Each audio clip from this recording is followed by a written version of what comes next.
Hi, this is Crystal Cyrus from the OOTW podcast, and you're listening to Pop Goes Your World. If you haven't already, subscribe on iTunes. And while you're there, please leave us a rating and review. And now it's time for our feature presentation.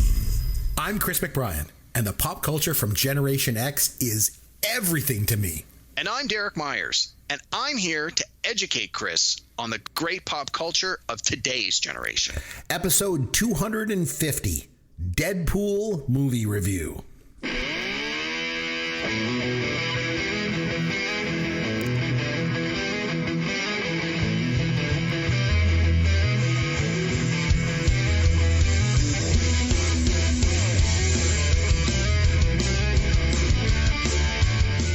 Hey, I'm Chris McBrien along with Derek Myers, and this is Pop Goes Your World, the pop culture podcast for the generations, episode 250. Hard to believe. 250 episodes we've done. This is pretty amazing. We have spent the last few weeks looking back on films celebrating their 20th anniversary. So this week, Derek actually felt it was time to watch something a bit newer, so as we know around here, my definition of newer differs slightly from Derek's definition. Pretty much everyone else's definition for that matter. So we went and watched 2016's Deadpool. We're going to review it on the podcast this week. But first, Derek, what pop culture can you educate me on before we get to our movie review, my friend? Hey, Chris. Well, Hi. I only have a couple of things to talk about for a couple of different reasons. Mm-hmm. The first is I started watching like 3 different movies this week, and I didn't finish any of them. Okay. So I don't really feel I'm in a spot to talk about any of them yet. So hopefully I'll find some time, finish all 3 of them, and I can put them all on the list for next week. So that was partly why I don't have a lot to talk about. The other one was I started going back to my Audible account and started listening to some books on audio. So I am going to talk about that because I managed to listen to 2 full novels this week. Wow. And that took up a lot of my time. But first, I did actually watch a couple of things, so I'll start with that. Sure. A couple of weeks ago, Brendan Fraser won an Oscar for his role in the movie The Whale. And I thought, what better time than now to go and watch some of Brendan Fraser's back catalog? So I started with Encino Man from 1992 with Brendan Fraser, Sean Astin, and Pauly Shore. Chris, have you ever seen Encino Man? No, I have not. It's very much so it's from 1992, and right. Man, oh man, does it stand out as a 90s movie. So much of this was just a nostalgia bomb from the 90s between the way people look, the way people talk, the music, just so much of it. If I didn't know it was from 92, I would have been able to place it probably within a month of when it was shot, just based on those little things. But the movie itself it is what it is. It's okay. I mean, it holds up sort of. I mean, it is what it is. It's a Disney movie. So it's got the feel good ending. The everyone should fit in and don't judge people by how they look kind of message. So it's okay. It was fun. It was a fun rewatch. Let's just put it that way. I had seen it before, but it had been a long time. And actually, the very first time I ever saw it was at a movie sneak preview. One of my good friends worked at a radio station after work or after school in high school, and he used to get free movie passes from the radio station. They would do contests to give away stuff, and whenever people didn't pick up the passes, they'd be like, "Hey, you want to go see this movie?" So he actually brought me to an advanced screening of Encino Man. That's the very first time I saw it in the theater.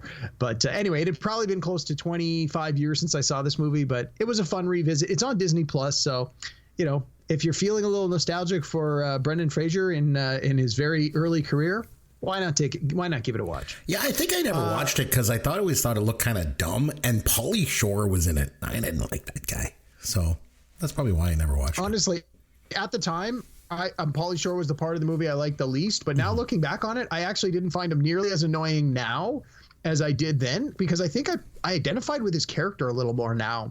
But anyway, that's neither here nor there.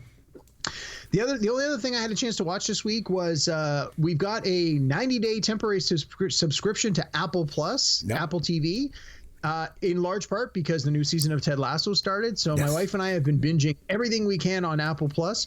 So we watched the first two episodes of the new season of Ted Lasso, and so far 2 thumbs up. I know you like this show. Have you had a chance to watch the new episodes? I watched the first episode. I haven't seen the second one yet, but yeah, I do like that show. Okay. It's pretty good. Yeah. I mean, I heard that they're only doing 8 episodes this season, so I'm kind of curious as to where it's going to go. Again, I don't want spoilers, so I'm trying to not read ahead on too much. But do you know? So far, so good. Is this like the last season, or are they going to do more? I have no idea. And honestly, I don't want to know. I feel like it should be the last season. They should do 3 seasons and call it quits. But that's my thought. Well, I know next week we're going to get the beginning of the final season of the show Succession, which I'm really looking forward to. So that one drops this weekend on HBO. So I'm really looking forward to that. But so those were sort of the only things I had a chance to watch. But then, like I said, I had a chance to listen to 2 books on audio. So now I guess I can't say I read them because they were essentially read to me. But the nomenclature is a little weird there, but anyway, so I'm a big fan of fantasy and science fiction, and fantasy books I read all the time. No kidding. But I actually really like science fiction, but I like sci-fi about like spaceships and robots and that kind of sci-fi. And so I was speaking to some people I know that have similar interests, and I asked them like, what can I read? And you get all these recommendations from all directions. And what somebody finally suggested to me, they said, since you're going to be listening to it on Audible, why don't you find a book that you've already listened to where you felt the voice actor did a really good job, and then search based on the voice actor and see what books he or she has read that you've enjoyed, and then see if any of those sound interesting. So I did that, and that's actually how I just randomly happened to stumble upon this series. The first book is called We Are Legion, brackets, We Are Bob. And the author is a Canadian author. Again, I didn't know he's Canadian when I started reading it, but his name is Dennis E. Taylor. And so this is the first book in what has since become called the Bobiverse. And I listened to the first book, We Are Bob. I listened to the second book called For We Are Many. The first one came out in 2016. The second one came out in 2017. I believe there are currently 4 books out, and his 5th book is dropping quite soon. So I reached out to a few people I know who actually were familiar with this franchise, and it got a rave reviews from them. So I gave it a listen, and yeah, I really, really enjoyed it. It was a lot of fun. Very loose high level premise is that it takes place, it starts off in the here and now, and a guy decides that he wants to be cryogenically frozen when he dies and be thawed out when they can basically put his mind into a computer. And so in the first chapter, he basically signs the paper, walks out of the office, and gets hit by a bus. And then he wakes up to find out that he has indeed been put into a computer, and it's like 200 years later. And the Earth is on the brink of war, and they're basically, the different superpowers are putting people's minds into computers and then sending them into outer space in spaceships to try and find places where humans can go live when the Earth is destroyed from all this war.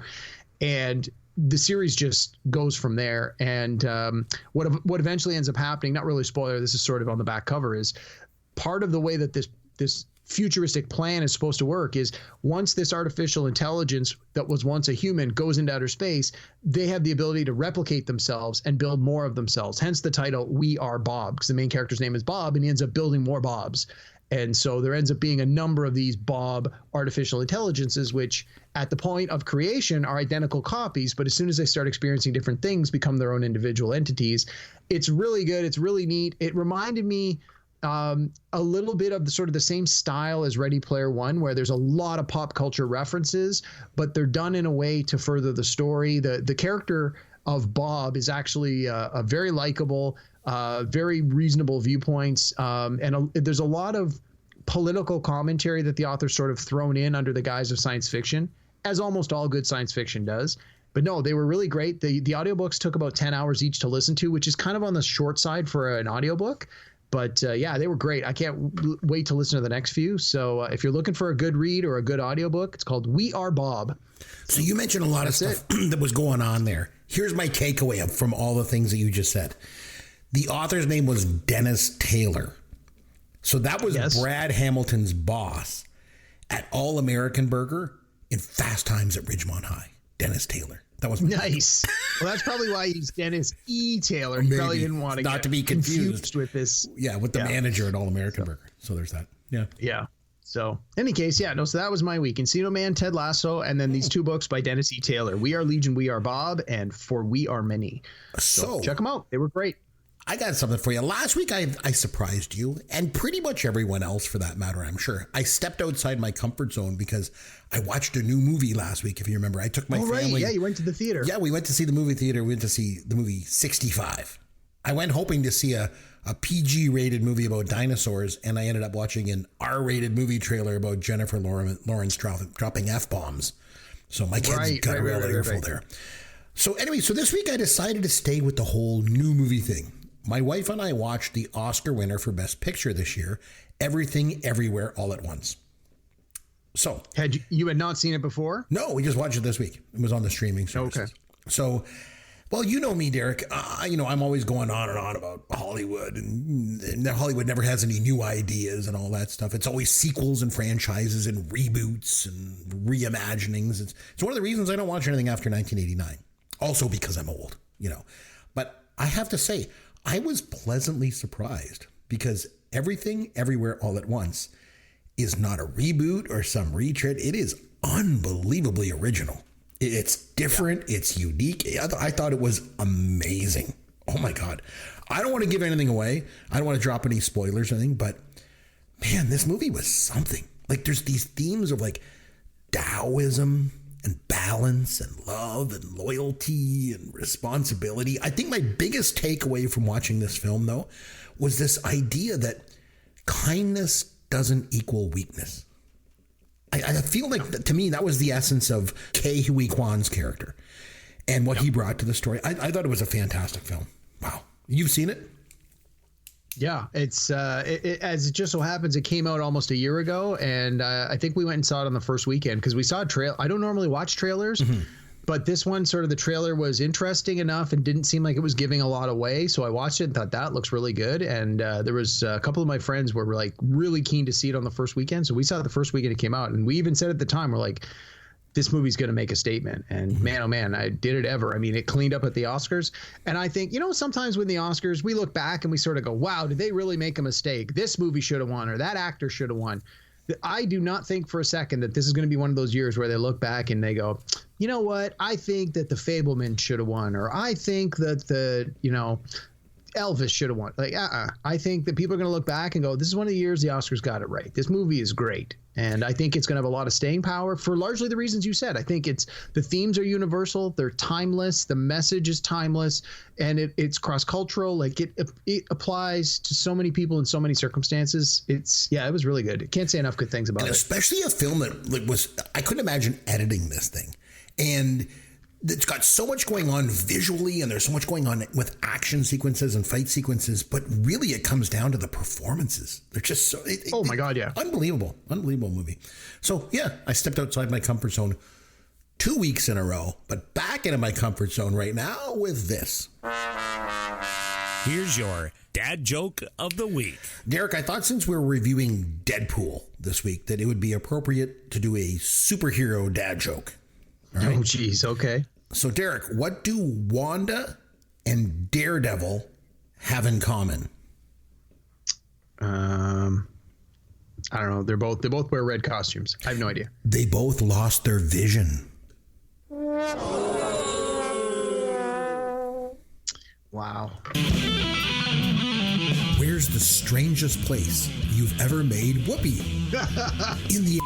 That's one of the all-time best unscripted answers ever. I used the F word, and I got kicked off my Reach for the Top team. Using the F word on TV was probably not going to be acceptable. Women. Have a couple of drinks. Did you get drunk? I would have won the $1 million. So I mentioned at the top, we took a look back recently at movies celebrating 20 years, their 20th anniversary, because we did School of Rock and Lost in Translation. So we thought it was important to add some balance to things. It's like Taoism, Derek, around here. Yeah, sure. So anytime that we need to dip into a newer movie, the heavy lifting falls on you, my friend, because I don't watch new stuff for you. These last 2 weeks notwithstanding, though, because I have watched something new, so that's good. So you could have gone with anything at all, and you went with Deadpool. Why Deadpool? Take it away.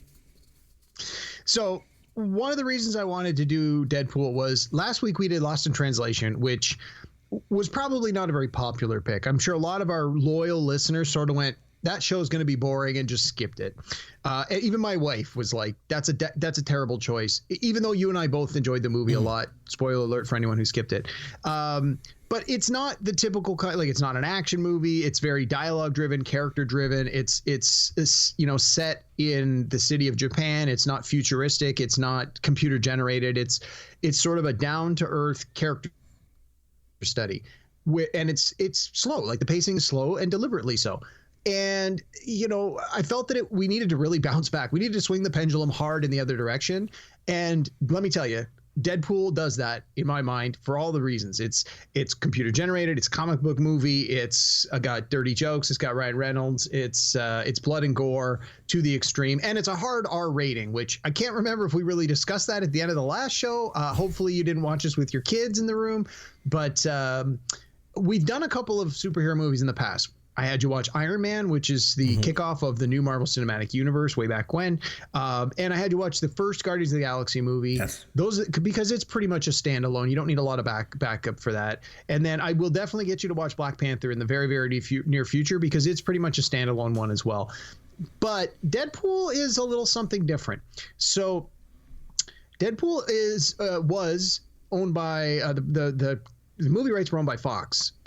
So it is not officially technically a part of the Marvel Cinematic Universe.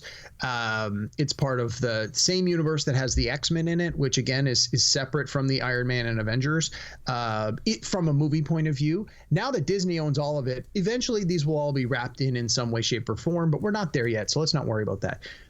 But you got to remember, like, when they did Deadpool, this is already many years into the success of the Marvel Cinematic Universe. So the people making this movie had a sort of a blueprint to work from. They're like, well, what has worked in the past, and how do we want to make this movie different than that? And Deadpool as a character is unique in the sense that he is aware that he's a character in a comic book, and in the comic books constantly breaks the fourth wall and speaks to you, the reader, as a reader. And so to translate that into a movie is going to be a very different kind of superhero story.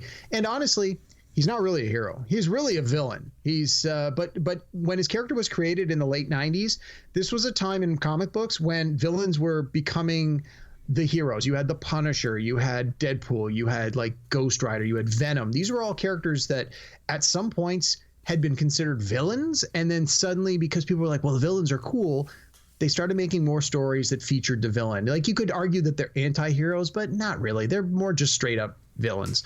And Deadpool definitely falls into that category. But again, you can't sell young kids a comic book about a villain robbing banks and killing people without trying to wrap some positivity around it. And I think with Deadpool, they really tried to find that balance. I don't know if they did it or not, but anyway, I digress. I wanted you to watch this movie because number one, I know you don't really watch superhero movies, so I wanted to sort of pull you out of your comfort zone. Mm-hmm. You constantly talk about how they don't make good R-rated raunchy comedies anymore. Not that this is a comedy, but I do feel it has a lot of raunchy humor in it. Again, it's got one of my boyfriends, Ryan Reynolds. So, let's and it's very, very self-referential and self-deprecating. So anyway, we go the long way around. I hadn't seen this movie came out in 2016. It's probably been 2017 since I saw this last. So it was a little bit of a revisit for me, but for the most part, I remembered it quite well and quite fondly. So anyway, with all that being said, take it away, Chris. What did you think? I thought it was very interesting. In a world of reboots and rehashing everything under the sun, I thought Deadpool was quite original. And for the reason being, I think, unlike most superhero Marvel comic book movies, this one, as you mentioned, was R-rated. And it featured a slew of F-bombs, violence, and gratuitous nudity. Three things that are traditionally right up my alley, too, by the way. So I thought it was pretty interesting. So let's just dig into the movie a bit. It was released on February the 12th, 2016, directed by Tim Miller. It was produced on a budget of $58 million. It took in over $700 million worldwide. I guess that's why they keep making these comic book movies. Well, Deadpool's a very, very popular character for exactly those reasons, because even in the comic book, he's very raunchy and he's very different than what you would expect from other contemporary comic book characters, and people like that. They like the edginess, they like the fact that he goes there, and they love the fact that he breaks the fourth wall, and it just gives the character a dimension, a literal dimension that other characters don't have. So people have always been drawn to this character right since his inception in the late 90s. I wasn't familiar at all with Deadpool as a comic book. Like, no surprise there. I only ever used to read Richie Rich and movie adaptations. So how the hell would I know? But did you ever read these comics? Well, as luck would have it, so I left to go to university in 1993. So I was a huge comic collector until I went to school. And then I didn't have the money or the space to store or purchase comics. The first appearance of Deadpool came out like in the summer of 1993. And I managed to snag a couple of copies at cover price just because it was in a series I was already reading. So I was just already picking it up. Had his character been introduced 6 months later, I wouldn't have bought the comic and I wouldn't have thought anything of it. But now a mint condition copy can go for over $1,000. So it just happened to be right place, right time. But to answer your question, I remember reading about the character, but not thinking anything special of him when he first appeared. But I only ever got to know him through a couple of his, like, I think in the first time he appeared in like a 2 or 3 issue story arc. And then they're like, okay, we'll put him on the shelf for a little while and figure out how to use him. Well, by the time they figured out how to use him, I had stopped reading comic books. So I was aware that he existed as a character, but did not have a very strong familiarity with him. So when I saw the movie, most of this was new to me as well. The first time, that is. Right. So like I said, it made $700 million worldwide. Domestically in the U.S., it made $363 million. So it finished 6th overall at the box office that year. Wow. Finding Dory was the number 1 movie at the box office, followed up by Rogue One, Captain America Civil War, The Secret Life of Pets, The Jungle Book, and Deadpool. So let's talk a little bit about the cast. Always like it. So we got to start, obviously, with Ryan Reynolds. The thing with him is, I think he's interesting because initially, I feel like Hollywood didn't really know what the hell to do with him. Like, I remember seeing him for the first time on this TV show called Two Guys, a Girl, and a Pizza Place. And I think they shortened it to Two Guys and a Girl or something like that. Yep. After the first season. Yep. Yeah, but he played this like goofy slacker sidekick. And then he did the movie Van Wilder, where he played a goofy slacker college student. And now he's become this, handsome leading man. He was even named People Magazine's Sexiest Man Alive for 2010. The first Canadian. Which is referenced in the movie. Yeah. First Canadian to be named Sexiest Man Alive. Just narrowly beating out me, actually, for the award that year. Yeah, it was fixed. We'll call for a recount. I'm the same age as Wilford Brimley when he starred in Cocoon. So, jeez. You're saying Wilford Brimley in Cocoon wasn't sexy, because, there's that. But, well, you're just lucky that he wasn't on the ballot because Wilford Brimley might have beat you. Exactly. So Ryan Reynolds, Canadian, obviously. He's got a good sense of humor. Seems to be a decent guy. Recently, he showed up at Seneca College in Toronto, and he just started chatting with the students that were in the media arts program. I don't know if you saw that in the media or on social media. I didn't, but I'm actually an alumnus of that school. So. Yeah. And, the one thing you and I have said before is we always say Ryan Reynolds basically just plays Ryan Reynolds in all his movies. Is that the case Certainly here seems too? that way. Do you think? I think so. Yeah. I mean, I've said before that Free Guy, which came out a couple of years ago, is certainly one of my guilty pleasure movies that I watch. I literally just watched it yesterday. It was on TV again. And it's the same thing. It's just seems to be Ryan Reynolds playing Ryan Reynolds. And he's made a career out of that. So, I mean, if you dig his shtick, great. It's more of the same. If you don't, well, then, you sort of know what you're in for. If you don't like his thing, then this one's not going to be for you. So also in the movie was an actress named Morena Baccarin. My wife used to watch. She's so pretty. my wife used to watch this show called Homeland. I couldn't get into it. It just wasn't my cup of tea. But let me tell you, if there was a reason to watch it, Morena Baccarin would have been it.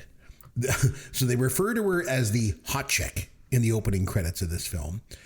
So if I happen to refer to her like that, I'm just doing the bidding of the producers and following the official credits of the movie. But my God, is she an attractive woman? Holy crap. Well, I remember the first time I saw her was in the very short-lived but very popular Fox TV series Firefly. Mm-hmm. So she was in the one and only season of Firefly. And then years later, when they did a reboot, remake, reimagining of the V television series, she was the head bad guy for V. Like, she was the main villain. So I don't know if you were ever familiar with that one from the 80s. I remember the one from the 80s, but I never saw the reboot. Yeah.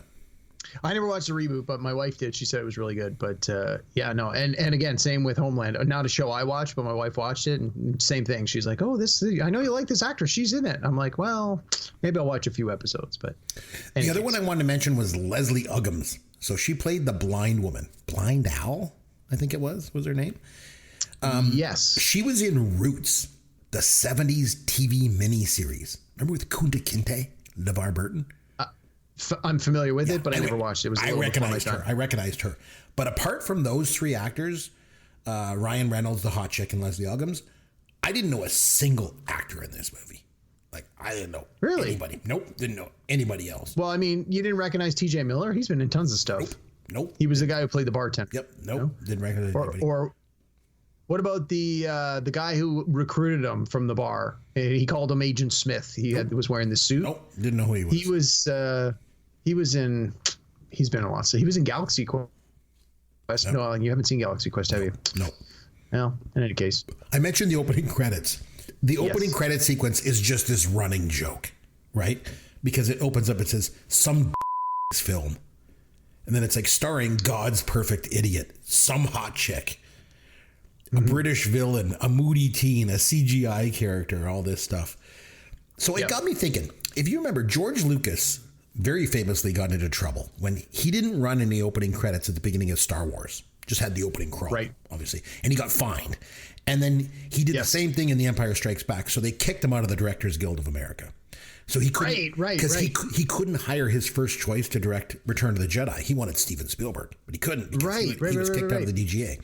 So he got in all this trouble. So I got thinking, is this still a thing? I'm thinking to myself, because I'm watching this and I'm wondering, did the director hear, what was his name, Tim Miller? I'm not familiar with his work at all, but I got thinking, I wonder, did he get in trouble for this? So I looked into it, and it's actually pretty common now for movies not to have opening credits, unlike back in the late 70s when Lucas got in trouble. So I went and I made a list of some movies with no opening credit sequence. Some of them might surprise you. Recently? Yes. The Matrix. Okay. Yep. There Will Be Blood. Batman Begins and The Dark Knight. All of the Lord of the Rings movies. $1 Million Baby. Even Boogie Nights, a personal favorite of yours, Derek. All of those films did not have opening credits, which I thought was kind of interesting. Just a little piece of trivia for you. While you were talking, I looked up the thing here. The opening credits. I've got the things here. It's God's Perfect Idiot, which we said is Ryan Reynolds. A hot chick is Marina Buchanan. A British villain. A gratuitous cameo, which would be Stan Lee. A CGI character, which would be the Metal Colossus, the X-Men. Yeah. And then The Real Heroes. It talks about the writers, written by the real heroes, and then directed by an overpaid tool. So there you go. It's So like we mentioned, this movie was R-rated, definitely not for kids. I don't know if you did warn me about this, Derek, because luckily I did not. I maybe shouldn't have. I maybe didn't warn you as much as I should have. Well, we didn't watch it with the kids, but I remember my wife kind of suggested it. She's like, "Are we going to watch this with the boys?" Now they're 10 and 13 years old. So being as she won't even let them watch Meatballs. I figured she'd probably have a massive coronary if they watched this with us, Derek. So no kidding. So again, I have young kids. So remember, next time you recommend a Marvel movie with boobs and F-bombs, just a little heads up, bud. That's all I need. Sure thing. It's like that trailer that I watched with J-Law dropping F-bombs. That was like a Red Fox stand-up act. It was so bad. And the thing was, it's not just this movie wasn't just some subtle dropping of profanity. It opens up with Ryan Reynolds in a cab. And the very first bit of dialogue that they're talking about, he's like, "Oh man, this smells so bad. It smells like Mama June after hot yoga." the mom from Here Comes Honey Boo Boo. And then he's like, "It smells like two hobos." And I turned to my wife and I'm like, "Still want me to call the boys in to watch this movie with us, honey?" right from the get-go. Really paints a picture though, doesn't it? Oh my God, I tell you. So the only reason my wife, I think, agreed to watch this with me. So let me just say, I told her we had to watch this movie, Deadpool. I'm like, it's a comic book movie. And she's like, "No, I don't want to watch it." So I say, "Ryan Reynolds is in it." And she's like, Well, since you have to watch it for the podcast, I guess I'll watch it with you. It's like a double standard, though. I'm telling you. If I told her I'm nominating the next movie for the podcast and it stars that Marina Baccarin because she's a hot chick, how do you think that would go over? It's like a double standard when it comes to Ryan Reynolds. You'd be sleeping on the couch. What's that? I said I think you'd be sleeping on the couch. Yeah, no kidding. It's like unfair, right? So this is a double standard. So, Chris, you're an old white man. Believe me, you've had it pretty good for a long time. Just suck it up. Yeah. So anyway, I say to my wife, I'm like, I don't know if you're going to want to watch this because Ryan Reynolds wears a mask the whole movie. So she's like, oh, well, forget it then. Oh, well, I said, well, he does wear this tight mesh suit. So, you can check out his bulge. So she's back in at this point. And then Ryan Reynolds pulls his mask up at the beginning. He's all scarred, disfigured. She's like, I think I'm back out. So it was like a real tennis match watching this movie. So again, I get this movie is trying to be a comic book movie sort of for adults, but I guess my question is why? That's sort of how the original comic book was conceived. Do you mean like why did they conceive it that way, or why did they make the movie like the comic book? Yeah, like why did they come up with this comic book that was like all swearing and nudity and profanity and stuff? Dollars and cents, man. Dollars and cents. Yeah. There's an audience for it, and there's money to be made, and somebody wants to make that money. This filled the niche that was clearly out there, and they've been pumping this character out for 20 some odd years in the comic books. And like you said, they've made 2 movies of this, and I'm fairly certain they're on their way of making a 3rd one. It is a cash cow. They are making the money because people want more of this. I guess. Okay, so it's my job to point out, the Gen X things when I see them, and I call it when movies rip off stuff. So he gets in the gunfight right at the beginning with the bad guys, and it's like something out of the Matrix. He's like in slow motion. He's spinning through the air, right? And as he's spinning through the air in slow motion, he's like, did I leave the stove on? And I'm like, total airplane ripoff. Because there's a scene in there where Johnny's like, did I leave the iron on? And I'm like, this is ripping off my airplane. But you mentioned the CGI guy from the credits. What was the deal with him? I couldn't figure out where he fit in. Like, was he his partner or something? Like, they don't really explain it. I'm assuming you have to read the comic books to know about him and his relationship to this character. Yeah, that's so Deadpool exists in the same movie and comic universe as the X-Men. Again, a franchise you may or may not be familiar with, but one of the X-Men characters, his name is Colossus, and that's this character. I don't know if they actually call him Colossus in the movie, but the idea is his superpower is he can make his skin into like living metal and become like nearly invulnerable. They don't show him in this movie in his normal human form. They just show him with the metal. And in the comic books, again, I haven't really been reading Marvel Comics for the last 20 years, but as I understand it, Deadpool and a couple of other characters from the X-Men franchise have sort of split off from time to time to do like a special task force called the X-Force. And apparently Colossus is a part of this X-Force or later became a part of that. And so in the comics, those characters have history. I wasn't familiar with that history when I saw the movie the first time, but I was aware of who this character was. And you're exactly right. They don't really give you any background. I think you're just supposed to realize like this is a capital H hero who's trying to convince Deadpool to do the right thing and is obviously not doing a very good job. My takeaway of it was the CGI wasn't very good. I mean, it wasn't like Scorpion King bad, but I mean, come on. They made dinosaurs come to life in 1993. They've had 25 years at this point to improve on the technology. I thought this looked crappy. Yeah, I did too. And considering how much CGI was required to do a lot of the other work in this movie, you almost think that it was deliberately left looking goofy, maybe for some comedic value. I never really understood that myself. And it does take away from the movie, in my opinion. It really stands out as looking bad. Yeah, I thought so. So the bartender, you mentioned him. He's the guy with the glasses and the beard. Weasel, I think was his name. So he makes an appearance. Miller, he makes an appearance there early in the film. And my wife was like, hey, that's Ryan Reynolds. He's playing 2 parts in this movie. I'm like, what? The guy looks like someone living in a trailer park. Like, he looks nothing like Ryan Reynolds. I think just between you and me, I think my wife is going blind. Might explain why she's with me. I tell her I look like Ryan Reynolds. Because if I tell her I'm Wilford Brimley in Cocoon Old, she'll just bail, right? So that. So lots of stuff going on in here, lots of R-rated stuff. There's that scene when it looks like he's on top of her and he's like, it's time to put some balls in holes. And the camera rotates and they're actually standing and they're in the arcade playing skee ball. And then you think, okay, that's innocent. And it just cuts to this sex montage. There's Thanksgiving and Halloween. To the song Calendar Girl as they're going through all the holidays. Yeah. Oh, I like the music. I thought the use of music in this movie was pretty creative. I don't remember what they were playing during this scene, but I do remember that at one point she. And I'm thinking. Well, it was International Women's Day. It was her turn to call the shots. That scene, I was just thinking a couple things went through my mind during that whole montage. Number one, hot chick looks amazing naked. Okay, there's that.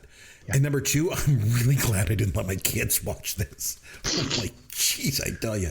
So, but I mean, it's, you know, why would I let my son watch this? It's a superhero movie on Disney Plus, for God's sake. You'd think it would be appropriate for kids if you don't know. But like you mentioned, well, I mean, the rating is pretty clear, man. You as the parent need to be that censor. You mentioned though, like which something I want to come back to. It's not really a superhero movie, right? Because no, not really. He even says he's like, I'm not a superhero. He, you know, like you even say it's not quite an anti-hero, I guess.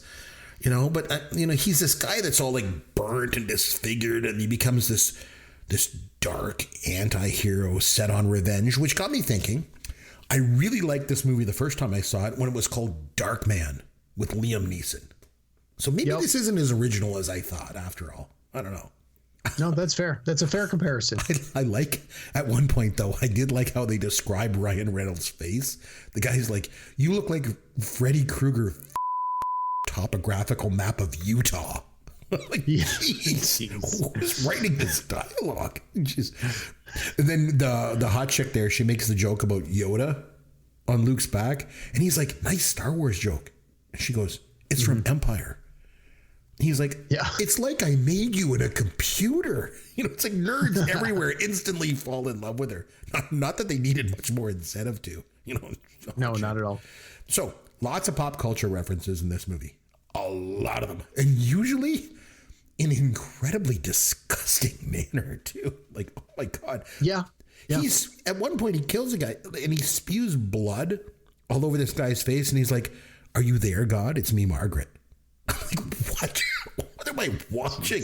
Remember when he was talking about cancer? She gets cancer. And he's like, cancer's a It's like Yakov Smirnoff opening for the spin doctors at the Iowa State Fair. I'm like, what? Again, paints a picture. I guess the dialogue is like out of this world. And there was that Bernadette Peters purse, which again, this really random kind of pop culture thing in there. And then they're like having a conversation. It comes in like midway through the conversation. And he's like, and that's why I think Cocoon is pure pornography. Yeah. What? Although I am Wilford Brimley old, so I can relate, I guess.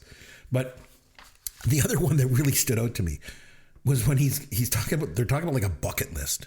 And he's like, number one on my bucket list is giving Meredith Baxter Birney a Dutch oven. And the other guy's like, yes, no, getting a Dutch oven from Meredith Baxter Birney.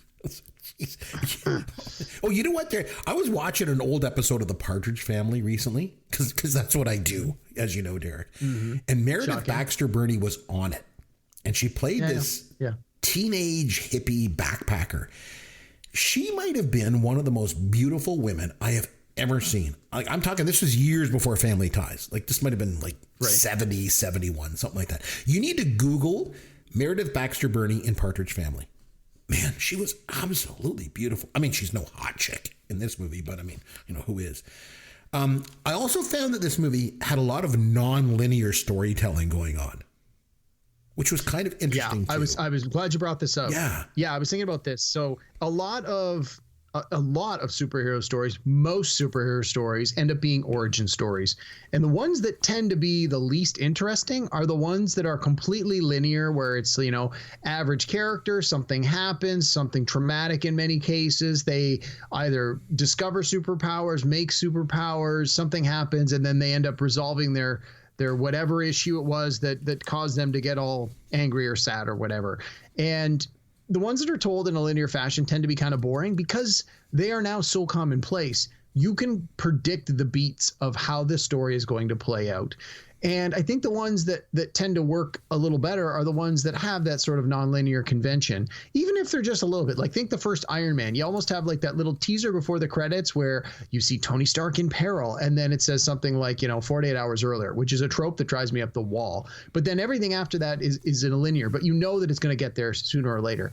But then you think of something like Batman Begins, a Christopher Nolan movie, which again, it's called Begins. You expect it to be an origin story, but it's not just here's Bruce Wayne, he sees his parents get killed, he does all the training, he becomes Batman. It sort of starts with you're already in the middle of the story. And this movie, very much the same thing. It's just like, here's this character, here's this extreme circumstance. You get this big CGI action sequence right at the beginning, and then they sort of walk it back and go, okay, well, here's sort of who this is. And by cutting back and forth, because honestly, the first parts of an origin story tend to be pretty slow and pretty boring. So by not just giving you all that at the beginning, you can entice your audience by like, here's an action set piece. Okay, now we're going to slow it down a bit. And you get a little bit of that origin, the slow stuff, more of the dialogue, more of the humor, more of the character development. And then we're going to jump back into some action sequences. Think of it like, and I mean, we've talked about this before, like Raiders of the Lost Ark is one of the best examples of this. Steven Spielberg, he knows how to make a movie. And that's, he does that same thing. You get Indiana Jones. You have the giant action sequence with the boulder and the idol at the beginning, and then it slows down for the audience to catch up, and you get the parts where he's back as a teacher. And then he goes to get the headpiece to the staff of Ra from Marion, and there's this big shootout in the bar, and then it lulls it, and so you see a lot more movies using that style, and this movie, I think, does that very well. It's like action, action, action, slows it down, does a flashback. Action, action, action, slows it down, does a flashback. I think it worked pretty well. Yeah, you mentioned some of the action sequences. One that stood out to me was that lab blowing up scene. Because he fights the bad guy, Francis was his name, right? And he fights him naked. Yeah. And then they just use all this clever photography and sort of framing of the shots, so you just barely don't see his genitals. Much to my wife's chagrin, too, by the way, Derek. Well, you get to see his butt. Yeah, I guess. I mean, hey, Ryan Reynolds got a great butt. I mean, what came to mind was, is this a better naked fight sequence than the one in Eastern Promises? Because in Eastern Promises, there was no hiding anything. No, you see it. But, yeah, I was like, but this one is probably a little more action-oriented, so they're both good for different reasons. So the costume, I want to talk a little bit, because I like when he's coming up with the costume. The first one that he kind of puts together basically looks like the Invisible Man. It's just like some white bandages wrapped around his head. And then the one that he ends up with, it has these two white coverings over the eyes. I'm not sure what that was about. Do you know why that was, Derek? I think it's just the way that he is, like that is the way it looks in the comic book. So I think they just ultimately wanted it to do that. The white eyes contrast. Like, think of like Spider-Man's like that too, right? He's got the big white eyes with the black outlines on the red mask. I think it sort of harkens back to that. Oh. But let me ask you about this. So this was something my wife and I talked about, the mask, and she's like, I wonder how they get him to really articulate, because there's a lot of like expressions that you can see through the eyes and the movement of the face beneath the mask. And as we were talking about it, I said to her, you know what, it wouldn't surprise me if when they actually shot these sequences, he wasn't wearing the mask. They just had those like motion capture dots on his face, and then they used CGI after to put the mask on. Honestly, I don't know how they did it. I know that definitely there are some scenes where he's literally wearing a mask, because I've seen some of the behind the scenes footage. But I'm guessing that there was some computer manipulation done to help him articulate some of it. But hey, I don't know. That's the magic of movies. You just or the other way, he wore the mask, and then they just CGI kind of movements on the mask. Yeah. To give him that. Yeah, because I mean, it's the same thing with Tom Holland in the Spider-Man movies. He gets a lot of emotional expression through the mask, which you didn't have in the original Spider-Mans with Tobey Maguire, which was one of the giant criticisms is, why would you cast a very well-known movie star and then have them wear a mask through the whole movie and not let you see their face? And then what ended up happening was you were constantly having excuses for the characters to take off the mask. And you're like, well, the whole reason they wear a mask is so people don't know who they are. So I like the way that they figured out a way to do it, and I think it worked really well in this. Yeah, because they take that to a different level here. If you think about it, they've cast this, like, sexiest man alive Who Beat Me Out back in 2010. And, they take this guy that all the girls love, and he's all sexy and everything. Let's take him, let's put him in this movie, put a mask on him. And then when we do see him, he's all disfigured. It's quite bold. It's interesting, Well, they're really playing on the Ryan Reynolds brand, right? Like by this point, they want you to come and see this movie because you're getting his shtick, and you're not, like, exactly to your point. You've come to see the whole package. You're not getting the face, but you're at least getting to see him in the tight bodysuit. You're getting to hear his voice. You're getting to hear his dialogue, his jokes, his timing, his rhythm. So you're still getting all those other pieces. And they obviously believe that those were strong enough that you didn't need to see his face to still want to come and see him play this role. And I mean, I thought it was great. I thought it still worked. Yeah, I mean, he was obviously a big part of this film, and he's Canadian. He's from Vancouver. Yeah. And I thought it was interesting because there were several Canadian references in the movie, too. They mentioned Saskatchewan at one point. They talk about Regina. He makes a little comment about that. Yeah. And then the scene where he's like, you're about to be killed by a Zamboni in just a few minutes, because it's so slow coming at the guy, which I thought was pretty funny. And as you mentioned, there's a lot of breaking the fourth wall here, too. He's always talking to the camera and stuff. And then they even take that whole breaking the fourth wall to a whole different level, because at one point they're like, do you think Ryan Reynolds got this far on his acting ability? It's like, like he's outside the film, almost, which I thought was interesting. Well, and as we mentioned before, there's an actual copy of the People magazine with Ryan Reynolds as Sexiest Man of the Year on the cover in one of the early shots. I think it's in the car in the first shot when there explodes. So there's that, again, very wink, wink, tongue in cheek. Like, they are absolutely self-aware and making fun of he's making fun of himself while doing this movie. One thing I made it made me chuckle. When they're riding in was it Bhupinder in his car? And, the cabbie, yeah, and the Bhupinder guy's talking. Joe Pinder, and he's talking on the phone to some guy that's apparently cheating with his girlfriend, and he's like, "I'm going to mess you up. I'm going to leave you on her front doorstep." And Ryan Reynolds is like, "I didn't tell him to do that. It was lost in translation," which I thought was funny because we just did that movie last week. Made me smile as well. So the end of the movie, he kills Francis. Although I didn't really understand, because I just thought Francis would just regenerate somehow, but it didn't happen. No, they'd said that. So one of Deadpool's superpowers is this enhanced healing ability.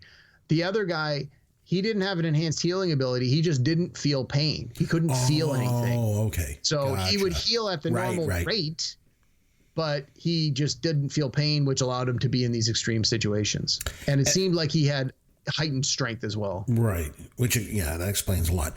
And then right at the end of the movie, then Ryan Reynolds, makes his big statement. He says, you don't need to be a superhero to get the girl. Or in this case, the hot chick, I guess. Which basically fulfills every nerd's fantasy when he says that line. So it was funny because then the movie's over and my wife turns to me and she's like, I actually like this movie. And I was like, wow. Really? Wow. I mean, who knows what she's going to like? She's worse than me, apparently. I think she liked it better than I did, too. But would you give it a rating out of 10? I'd say probably a 7. I mean, I liked it, but I don't think it has nearly the rewatchability of some of the other superhero movies. Like I said, it had been a number of years since I watched it. And I think I'm probably good for a few more years, although I do very much want to watch Deadpool 2. And then my wife said that after. She goes, when are we watching the sequel? And I said, well, I don't have to watch it for the podcast, but I'm like, now that this one's fresh in our mind, let's go and watch the sequel maybe in the next couple of weeks. So, yeah, I think 7 out of 10 is probably about the right place for me. I think I would go with 5.5 out of 10. All right, that's a pass. Yeah, it barely passes. And then it was okay. It was kind of original, that's for sure, but it's not something I'd watch again, nor would I care to see, a sequel or anything like that about it. So it was just okay for me. So that's what I would say. But anyway, on that note, what do you say we have some fun with Caveman? Derek, we're going to play a little game called Name That Ryan. Okay? Okay. I'm going to give you a movie title and the year it was released, and you have to name the actor with the name Ryan that appears in the movie. Oh boy. Super easy, right? Okay. For example, if I were to say Deadpool 2016, you would say... Ryan Reynolds. Exactly. Right? So you get that, right? Okay, so I got 10 actors named Ryan. And the movies or TV shows that they've appeared in. Okay? So here we go. So up first, easy one. La La Land from 2016. Ryan Gosling. Yes, another Canadian named Ryan. He was from London, Ontario. Yep. Okay. American Idol, 2002 until present. Wow. American Idol. Has to be one of the judges. Oh, Ryan Seacrest. Yes. Very good. You came around there. Seacrest out. He used to say in the first season. Okay, here's another easy one for you. When Harry Met Sally from 1989. Meg Ryan. Yes. Kind of flipped it around there. All right. Whose line is it anyway? 1988 to present. No, that's Colin. I don't know. I can picture the guy. Ryan Stiles. Styles. Oh, as soon as you started saying it came to me. All right, we're going to go back for this one. Love Story from 1970. Name that Ryan. I've never heard of it. I don't even know the movie. Ryan O'Neal. Ryan O'Neal. Sure. Okay. Is that a man or a woman? It's a man. Gone, Baby Gone from 2007. Oh. Ooh. Okay, I've definitely seen that. A little bit more in your wheelhouse. Yeah, I'm just trying to think of the cast of that. No one's coming to mind. I don't know.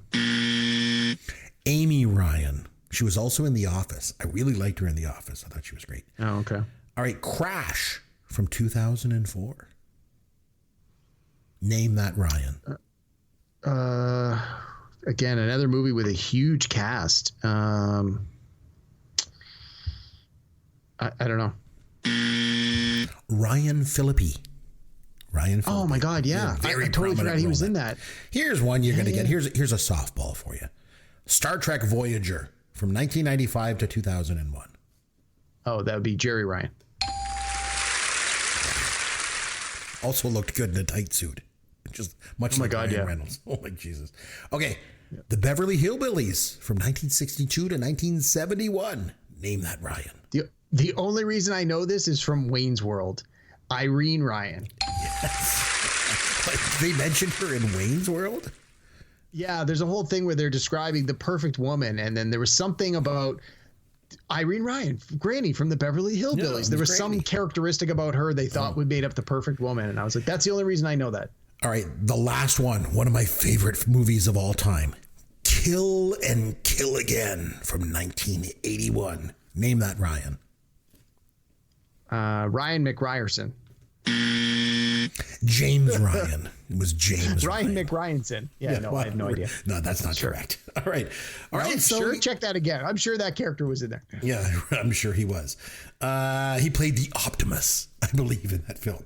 Okay, so you didn't do very good with the Ryan, so I'm glad I was able to stump you a little bit. Yes, it's always a good thing when I can stump you a bit. Well, I think I did okay. I got at least 4 or 5 of them. Yeah, you got me maybe 4 of them, so you failed. So you're going to have to come back and go to summer school, So next time that we come back, we're going to be doing a topic, most likely one of our top 5 lists. So we'll come back and do that next time. I think we're due for a top 5. Yeah, I think so. It's right. Sort of in our rotation, and then we'll go from there. So until then, this is Chris McBrien on behalf of myself and Derek Myers saying thanks for listening to Pop Goes Your World, the pop culture podcast for the generations.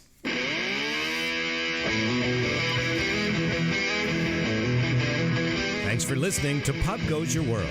You can contact Chris and Derek at popgoesyourworld.com.